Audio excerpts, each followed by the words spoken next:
YouTube video all about the making of 1917, how the director Sam Mendes and the cinematographer, along with the camera operators, produced some of the amazing shots within that film. Pause this video here and go and watch the making of 1917 video. First up, we are going to be thinking about camera movement. Back when cinema was really starting out in about the 1880s, 1890s, film cameras were very heavy and difficult to move about, so they were always still. That meant that the actors moving around on screen had to only fit within where the camera was pointing, and they couldn't have any real movement. As cameras got lighter and were more easily moved about, then different types of movements were incorporated into film. And this makes it much more interesting in terms of the narrative and the storytelling. What we're going to think about in this is how does a director choose the different camera movement that they want, and also what effect, impact, and connotations might it have. Up first, we have the pan. Now, the pan is short for panorama, and if you think about the panorama feature on your smartphone when you're taking a picture, then you have to move your arm across or move your hand across to capture the panoramic view that you're wanting. And the same works with a film camera. It's set up on a tripod or stand. The stand itself is not moving. They are simply switching, tilting the camera from side to side to get that pan effect. We usually see it when we see a character looking around a scene or a setting. We will then see a match shot where the camera pans round, mimicking what the actor was looking at. Now, in this sequence, the introduction from Cowboys vs. Aliens, we get this really slow panning movement, nice and gentle. Everything seems very quiet before it then contrasts with the jump scare that occurs. So this slow pan builds up to that jump scare. And whilst you watch the clip, have a think. How is the director introducing this film? What are they wanting us to focus on, or what are they wanting to show about the film?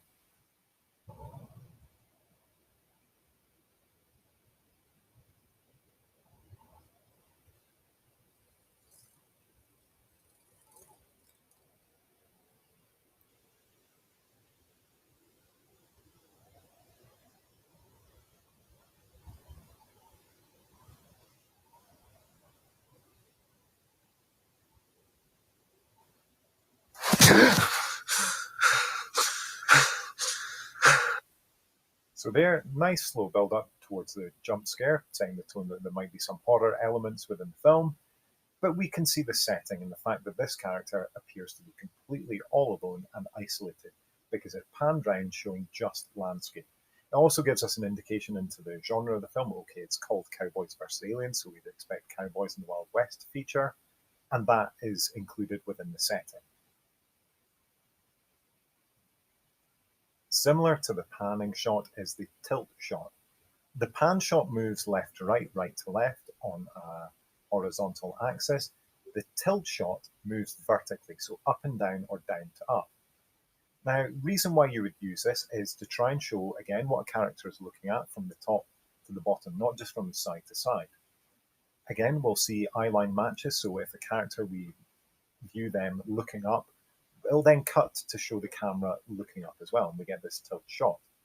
So in this clip from Spirited Away, the main character, Chihiro, is first of all seeing the bathhouse. Now, the bathhouse is an important place within the film, so we're seeing how big this building is as she looks from the top of it to the bottom of it. She then moves over to look at, off the bridge, and as she looks down, the camera tilts down also. So what might that suggest about what she's looking at the end of the clip?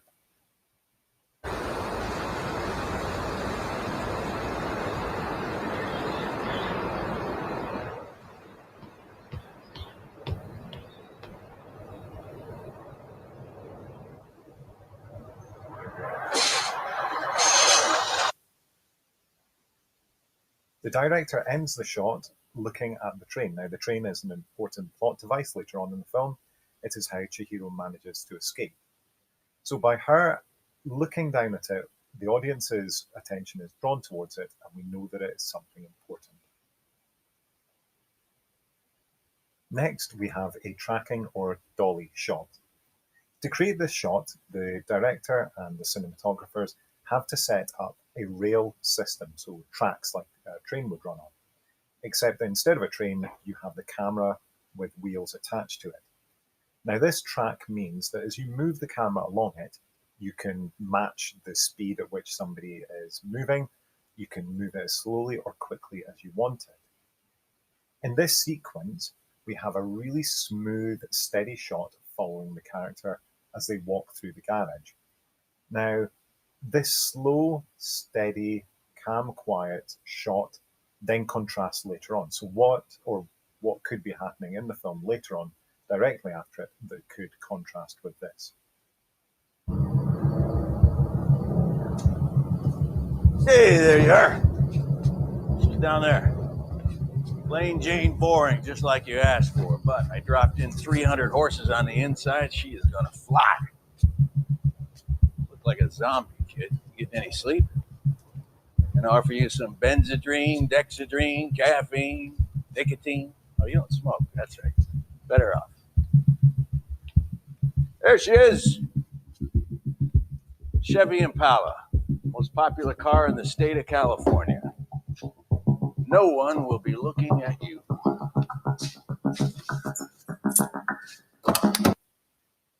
So because the main character was talking about the car being a Chevy Impala, the most popular car in the state, nobody's going to be looking at the character. We suspect that something suspicious is about to happen. The slow build up with the music as well, towards the volume increasing, alerts the audience that this is building up towards something. So this slow tracking shot is then going to contrast with an action sequence that takes place near the beginning of the film Drive. In this clip, we're going to see the crane shot in action. So a crane shot is where you have a camera attached to a crane. The camera itself can be remotely controlled to be moving up and down, left and right, focusing on different parts of action within the sequence. And here in this clip from Kill Bill by Quentin Tarantino, the crane is being used to add definite style within the sequence. The shot itself follows the main character, the bride, who is walking through a nightclub before she is attacked by 88 samurai. So why would the director choose to use a crane shot to follow the character when they could have used just a handheld camera or a steady camera? In order to work that out, we need to watch the clip and then have a wee think about it.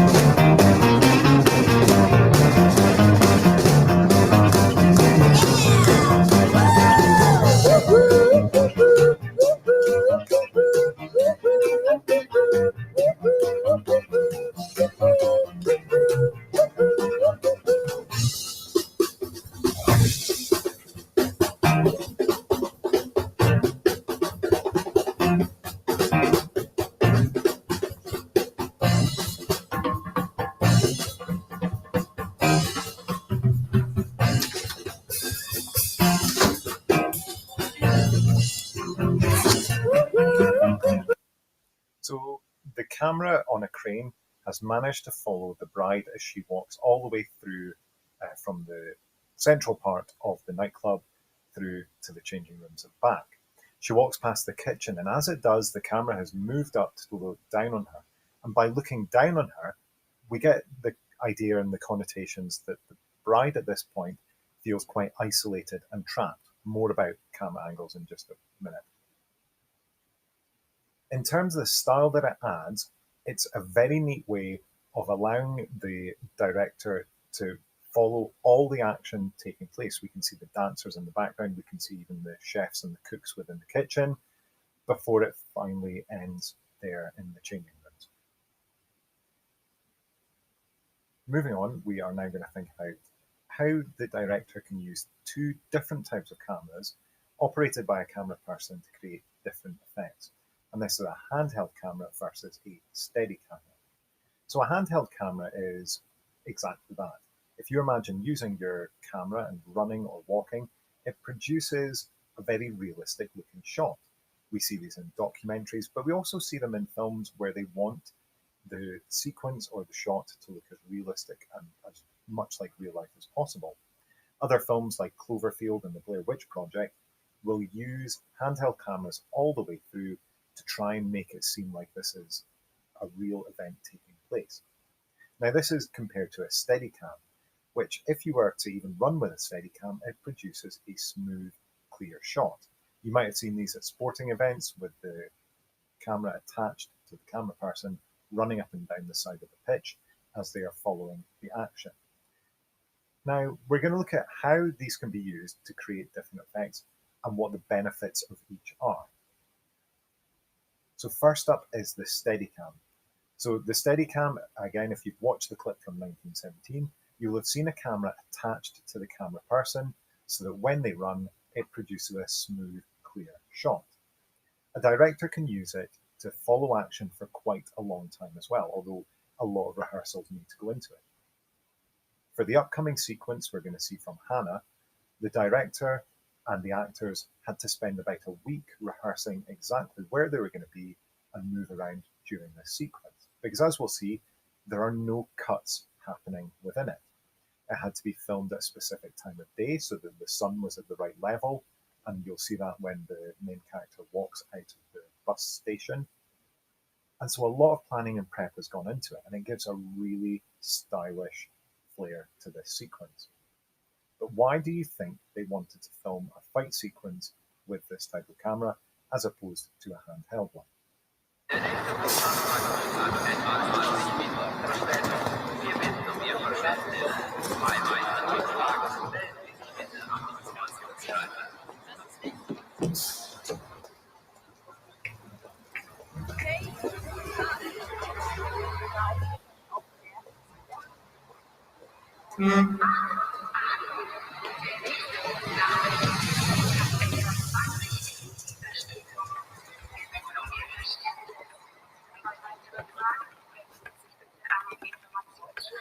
So müde heute. Ich muss zu bescheuert.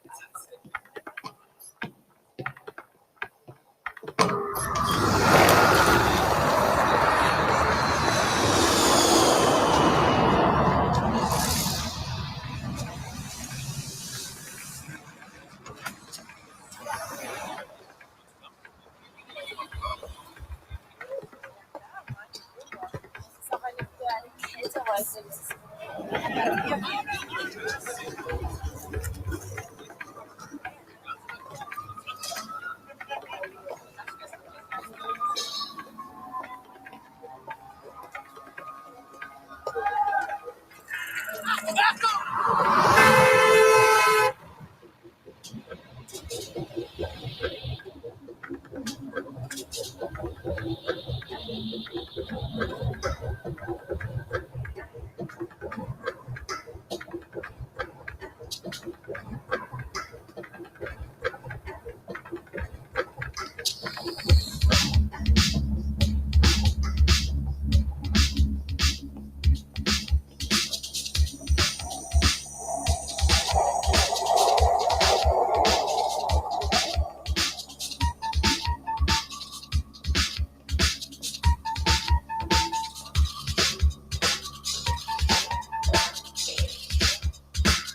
We got it.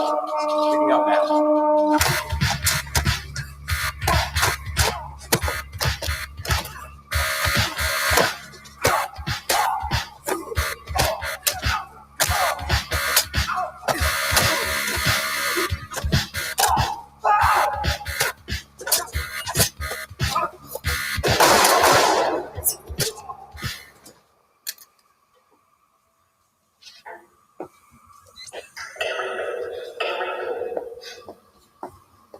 Do you read me? Bring him to Beagler. She will ID and interview.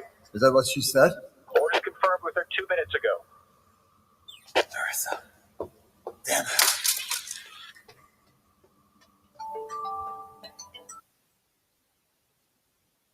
If a handheld camera had been used in that sequence, we would have had a lot of bouncing movements happening as it was following the character all the way through from the bus station down into the underpass. By using the Steadicam, the camera person is able to follow the person and also to move around them, showing the attackers approaching and also focusing on things in the background. If you noticed, there are lots of indications that the character is being watched. There is graffiti of eyes, and there are also advertising boards showing glasses and people looking out at them, and also a bit of graffiti that says CCTV under surveillance. So the Steadicam here adds this really stylistic flair to this shot. Usually in an action sequence, we get lots of cuts happening between them, but here it's the character doing it in one take. Now the actor himself, they had to train for, it was a week in terms of producing the shot, but he himself was doing fight choreography training for about 3 weeks to get that. Versus the Steadicam, here is the handheld.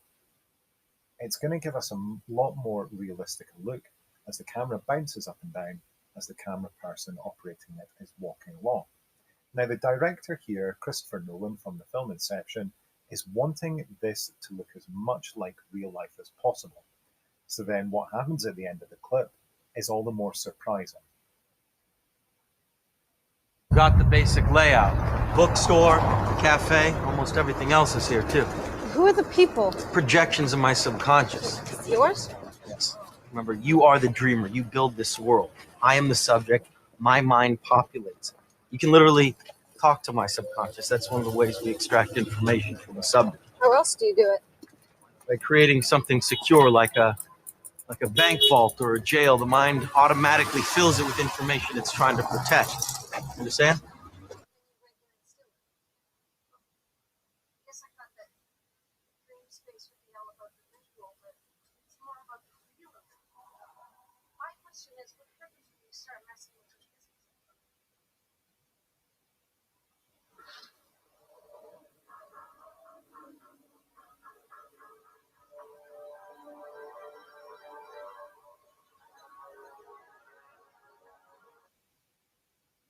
In the clip, this is meant to be taking place within someone's dream.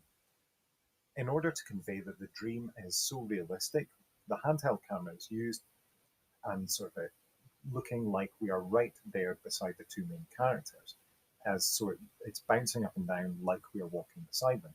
So we get this then clear contrast at the end with the special effect of the road itself and the buildings bending up towards the two characters. To create a zoom shot, you are not actually moving the camera at all. Instead, you are shifting the distance between the two lenses within the camera so it can appear like the camera is moving forward or backwards. In this shot, which we've seen already, the camera is zooming in on an important object that the character is reminiscing about.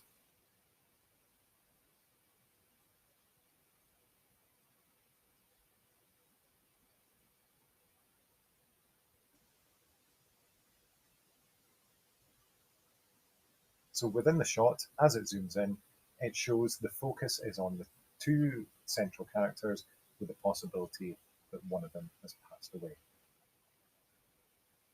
Similar to a zoom is a rack or pull-in focus. Now you can see at the start of this shot, the character Gideon in the background with the smart white jacket is in focus, whereas the character in the foreground, Ramona, is out of focus. Now within the film Scott Pilgrim, Edgar Wright uses rack or pull focus to shift where the audience should be paying attention to. And he also does it for comedic effect, as you'll see in the clip in a second. Want to fight me for her? Was that not clear? Was that not clear? Now why? So when the character either points at somebody or shifts their focus towards other people, our focus is drawn towards them by the use of that rack or pull focus. Moving on to camera angle now. So depending how high up or low down we place the camera, or whether it's on a vertical axis or tilted to one side, we're going to get a different effect and also show different connotations for the characters and objects within a shot. Here, the straight-on angle is what we normally see within most sequences. These are sometimes called eye-level matches because the camera is placed at the same level as the character's eyes within the shot. So a straight-on angle usually doesn't tell us much about what's happening. It's simply presenting everything as if it's normality. Now on the slide, you can see that there is this tricky word, equilibrium. So equilibrium we use to show that everything is in a state of balance. And what I mean by that is that there's nothing out of the ordinary happening. So because it's not out of the ordinary, we use a straight angle. So here the two characters know one another very well, and there's nothing unexpected about to happen. However, within the canted angle, as you can see in the shot here, the lines on the wall are not running vertically. They are to one side because the camera has been tilted to one side also. Now what this connotes or shows is disequilibrium. Things out of balance. So things that are not normal or are unusual for a character, we will see a canted angle appearing. In the clip we're about to watch from Minority Report, the main character, who is a police officer, is usually there to chase down the criminals. However, roles have been reversed and he has been accused of murder, so he's being chased. In order to show this shift from his normality to him now being chased, because he is the criminal, we get the canted angle.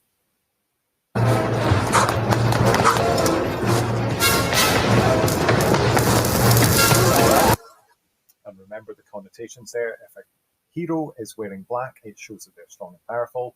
If the villain is wearing black, as it ends up focusing on, then chances are they are evil, but also powerful.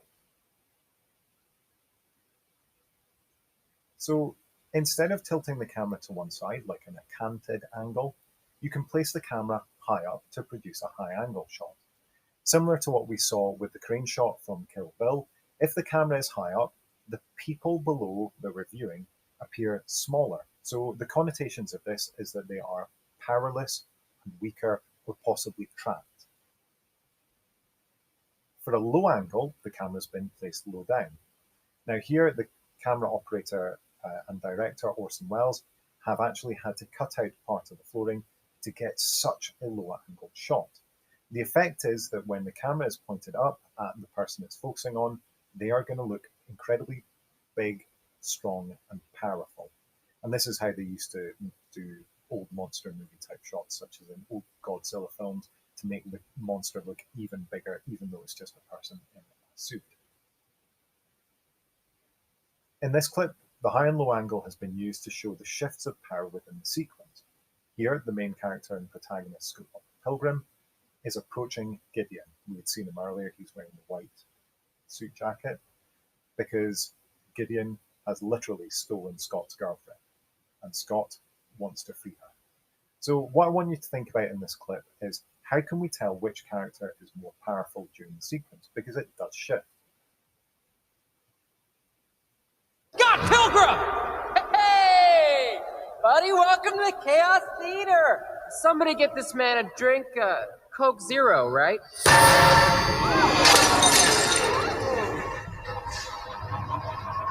I'm not here to drink!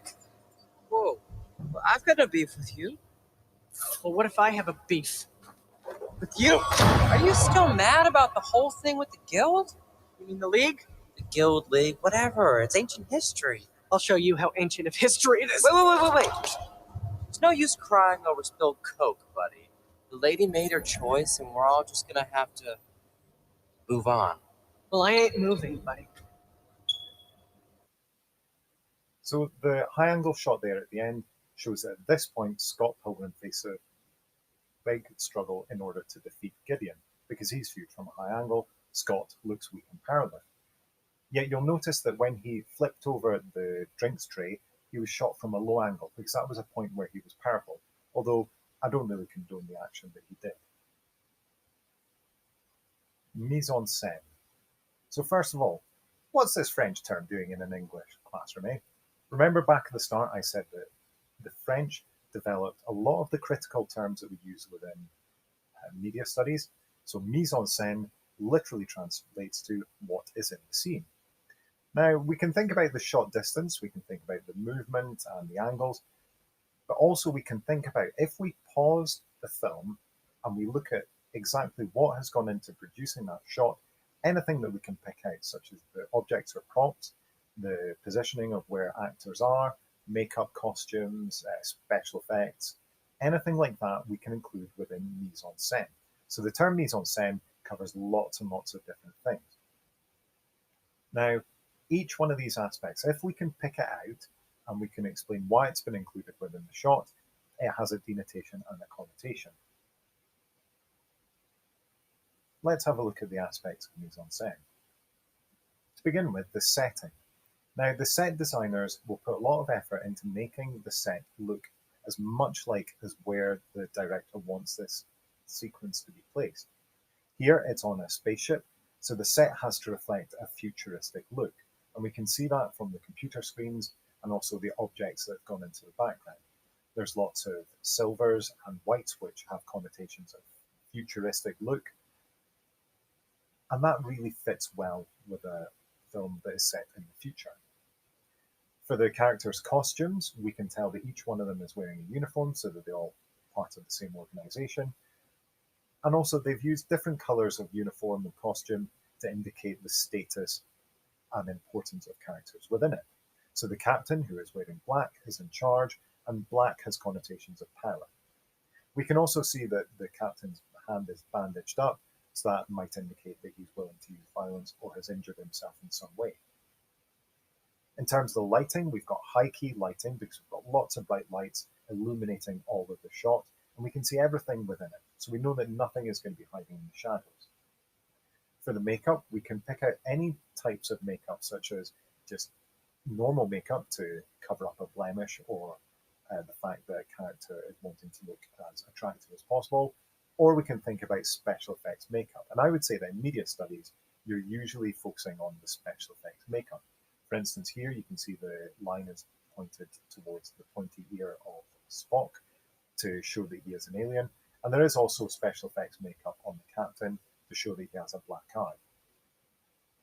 We can pick out the shot type. We've got a long shot here to show that how everyone is working together, or if they are not working together, or if certain characters are not feeling part of it. You can see the character in the front, Spock, in the foreground, is not in focus to indicate that he is not part of the team at this point.